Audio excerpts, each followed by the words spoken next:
Shri Aditya Kerala Ayurveda Vaidyashala doctor Joshi Rajesh BAMS consultant ayurvedic practitioner ఆనించు వైద్య సేవలు దీర్ఘకాలిక వ్యాధులు మధుమేహం రక్తపోటు సోరియాసిస్ వాత వ్యాధులు పక్షవాతం సయాటికా మైగ్రేన్ సంతానలేమి మొదలగు వాటికి వైద్య సేవలు అందించబడును.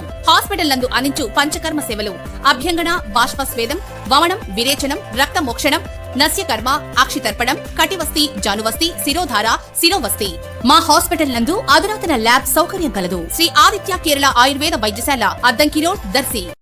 దర్శి పట్టణంలోని ప్రాచీన శివాలయంలో ఇప్పటి వరకు ఉన్నటువంటి ధ్వజస్తంభం పాడైపోగా దాని స్థానంలో కొత్తగా ధ్వజస్తంభంను ఏర్పాటు చేసేందుకు ఆలయ కమిటీ చర్యలు చేపట్టి ఈ నెల 29 నుంచి పూజా కార్యక్రమాలు ప్రారంభమై 31వ తేదీన ధ్వజస్తంభంను నూతనంగా ప్రతిష్ఠించేందుకు నిర్ణయం చేయడం జరిగింది. అందుకు అన్ని విధాలుగా సన్నాహాలు ఇప్పటికే జరిగాయి. ధ్వజస్తంభ ప్రతిష్ఠ నాడు మధ్యాహ్నం 12 గంటల నుంచి దర్శి AMC చైర్మన్ దారం నాగవేణి దారం సుబ్బారావు దంపతులు భక్తులకు అన్నదాన కార్యక్రమాన్ని చేయనున్నారు.